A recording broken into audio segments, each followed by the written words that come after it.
Video ಮುಖಾಂತರ ನಾನು ಕೆಲವೊಂದಷ್ಟು ಕೆಪಿಎಸ್ಸಿ ಬಗ್ಗೆ ಸುಧಾರಣೆಗಳನ್ನು ನಾನು ಹೇಳಕ್ ಬಯಸ್ತೇನೆ. ಒಂದು, ಕೆಪಿಎಸ್ಸಿ ನಿಜವಾಗ್ಲೂ ಎಕ್ಸಾಮ್ನ ಕಂಡಕ್ಟ್ ಮಾಡೋ ಕೆಪಾಸಿಟಿ ಹೊಂದುತ್ತಾ ಇಲ್ವಾ ಅನ್ನೋದ್ರ ಬಗ್ಗೆ ನನ್ನಲ್ಲಿ ಅಷ್ಟು ಪಾಯಿಂಟ್ಸ್ ಇದಾವೆ. ಯಾಕೆ ಕೆಪಿಎಸ್ಸಿ ಬಳಿ ಎಕ್ಸಾಮ್ ಕರೆಕ್ಟ್ ಆಗಿ ಮಾಡಕ್ ಆಗಲ್ಲ ಅನ್ನೋದಕ್ಕೆ ಸಾಕಷ್ಟು ಪಾಯಿಂಟ್ಸ್ ನಾನು ಈಗ ನಿಮ್ ಜೊತೆ ಡಿಸ್ಕಸ್ ಮಾಡ್ತೇನೆ. ನಂಬರ್ 1, ಈಗ ಪ್ರಿಲಿಮ್ಸ್ ಮೊದಲಿಗೆ ಘೋಷಣೆ ಮಾಡ್ತಾರೆ. ಸೊ ಅದಾದ್ಮೇಲೆ ಆಗಸ್ಟ್ ಫಸ್ಟ್ ಪ್ರಿಲಿಮ್ಸ್ ಇರುತ್ತೆ, ಆಗಸ್ಟ್ 28, 29 ಆಗಸ್ಟ್ ಅಲ್ಲಿ ಇರುತ್ತೆ. ಸೊ ಅದನ್ನ ಕ್ಯಾನ್ಸಲ್ ಮಾಡಿಸಿ ಮತ್ತೊಮ್ಮೆ ರಿ ಎಕ್ಸಾಮ್ ಮಾಡಿಸಿ 29ನೇ ತಾರೀಕು ಡಿಸೆಂಬರ್ಗೆ ಎಕ್ಸಾಮ್ ಕಂಡಕ್ಟ್ ಮಾಡ್ತಾರೆ. ಸೊ ಈ 2 ಫೇಸಸ್ ಅಲ್ಲಿ ವಿದ್ಯಾರ್ಥಿಗಳು ಸಾಕಷ್ಟು ಮೆಂಟಲಿ ಡಿಸ್ಟರ್ಬ್ ಆಗಿದ್ದಾರೆ. ಅದು ಇಲ್ಲದೆ ಪದೇ ಪದೇ ಅದೇ ಮಿಸ್ಟೇಕ್ಸ್ ನಡೀತಿದ್ದಾವೆ. ಅವು ಯಾವ ಮಿಸ್ಟೇಕ್ ಅಂದ್ರೆ, ಮೊದಲನೇ ಸಲ ಆಗಸ್ಟ್ ಅಲ್ಲಿ ಎಕ್ಸಾಮ್ ಏನ್ ನಡೆಸಿದ್ರು ಇವರು, ಭಾಷಾಂತರ ಟ್ರಾನ್ಸ್ಲೇಷನ್ ಏನಂತ ಹೇಳ್ತೀವಿ ಅದರಲ್ಲಿ ಎರರ್ಸ್ ಇದ್ವು. ಮತ್ತೆ ಅದೇ ಎರರ್ಸ್ ನ ಇವರು 29 ಡಿಸೆಂಬರ್ಗೂ ರಿಪೀಟ್ ಮಾಡ್ತಾರೆ. ಅಂದ್ರೆ ಇದರ ಅರ್ಥ ಏನು, ಅವರ ಬಳಿ ಕನ್ನಡದಲ್ಲಿ ಟ್ರಾನ್ಸ್ಲೇಷನ್ ಮಾಡೋ ಎಕ್ಸ್ಪರ್ಟ್ ಇಲ್ಲ ಅಂತ. ಅವರಲ್ಲಿ ಏನಾದ್ರೂ ಫಂಡ್ಸ್ ಕಡಿಮೆ ಇದೆಯಾ ಅದು ನೋಡಿದ್ರೂ ಇಲ್ಲ. ಯಾಕಂದ್ರೆ ಆಲ್ ಆರ್ ಪೇಯಿಂಗ್.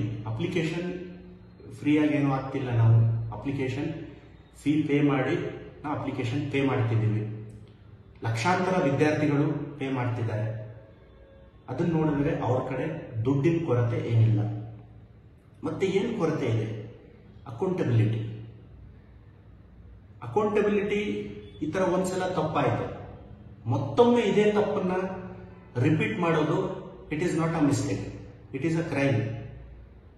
ಸೊ ಯಾರೆಲ್ಲ ಇದಕ್ಕೆ ರೆಸ್ಪಾನ್ಸಿಬಲ್ ಆಗ್ತಾರೆ ಅವ್ರನ್ನ ಕಾನೂನು ಕ್ರಮ ತಗೊಂಡು ಶಿಕ್ಷೆ ಕೊಡಬೇಕನ್ನೋದು ಒಂದು. ಇದು ಮತ್ತೊಮ್ಮೆ ರಿಸಲ್ಟ್ಸ್, ಸದ್ಯಕ್ಕೆ CTA ರಿಸಲ್ಟ್ ಒಂದು ಬಂತು. ಅದನ್ನ ನೋಡಿದ್ರೆ ಸಾಕಷ್ಟು ನನಗೆ ಡೌಟ್ಸ್ ಬರ್ತಿದ್ದಾವೆ. ಒಬ್ಬ ವಿದ್ಯಾರ್ಥಿ 80%, 80% ಇನ್ ಕಾಂಪಿಟೇಟಿವ್ ಎಕ್ಸಾಮ್ ತೆಗೆದಿದ್ದಾನಂದ್ರೆ, so he or she is not supposed to be in group C exam. Group C job ಅಲ್ಲಿ ಇರಬಾರ್ದು. ಅವರೆಲ್ಲ ನಾಸಾ ಅಥವಾ ಇಸ್ರೋದಲ್ಲಿ ಕಳಿಸ್ಬೇಕು ಅವ್ರಿಗೆ. ಯಾಕಂದ್ರೆ ಅವ್ರ ಬ್ರೈನ್ ಅಲ್ಲ, ಅದು ಸೂಪರ್ ಬ್ರೈನ್. ಕಂಪ್ಯೂಟರ್ ಅಲ್ಲ, ಅದು ಸೂಪರ್ ಕಂಪ್ಯೂಟರ್. ಆಸ್ ಅ ಆಕಾಂಕ್ಷಿಯಾಗಿ, ಆಸ್ ಅ ವಿದ್ಯಾರ್ಥಿಯಾಗಿ, ಆಸ್ ಅ ಟೀಚರ್ ಆಗಿ, ಆಸ್ ಅ ಶಿಕ್ಷಕನಾಗಿ ನಾನು ಹೇಳ್ತೇನೆ, 80% ಅಂಕ ತೆಗೀತಿದ್ದಾನಂದ್ರೆ ಹಿ ಈಸ್ ಅ ಜೀನಿಯಸ್ ಅಂತ. So that is very suspicious to me. And third is UPSC ತರ KPSCನೂ ಬದಲಾವಣೆ ತರಬೇಕು.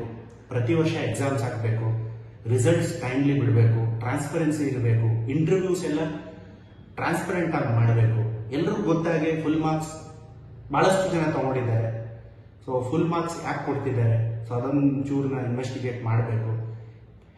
ಬಿಹಾರ, ಅಸ್ಸಾಂ ಈ ಕಡೆ ಎಲ್ಲ ಬಹಳಷ್ಟು ಟ್ರಾನ್ಸ್ಪರೆಂಟ್ ಆಗಿ ನಡೀತಿದೆ. ನಮ್ಮ ಕರ್ನಾಟಕ ಇಷ್ಟು ಪ್ರೋಗ್ರೆಸ್ ಆಗಿ, ಸೊ ಇನ್ ಮುಂದೆ ನಾವು ಒಳ್ಳೆ ಅಧಿಕಾರಿಗಳನ್ನ ಅಡ್ಮಿನಿಸ್ಟ್ರೇಷನ್ ಕಳಿಸಲಿಲ್ಲ ಅಂದ್ರೆ, so the days are not for we can see like just like UP and Bihar type of governance. So ಅದಕ್ಕೆ ಎಷ್ಟು ಕ್ಯಾಪಬಲ್ ಎಫಿಷಿಯಂಟ್ ಆಫೀಸರ್ಸ್ ಬರ್ತಾರೋ ಅಷ್ಟೇ ಒಳ್ಳೆ ಅಡ್ಮಿನಿಸ್ಟ್ರೇಷನ್, ಅಷ್ಟೇ ಒಳ್ಳೆ ಆಡಳಿತ ಆಗುತ್ತೆ.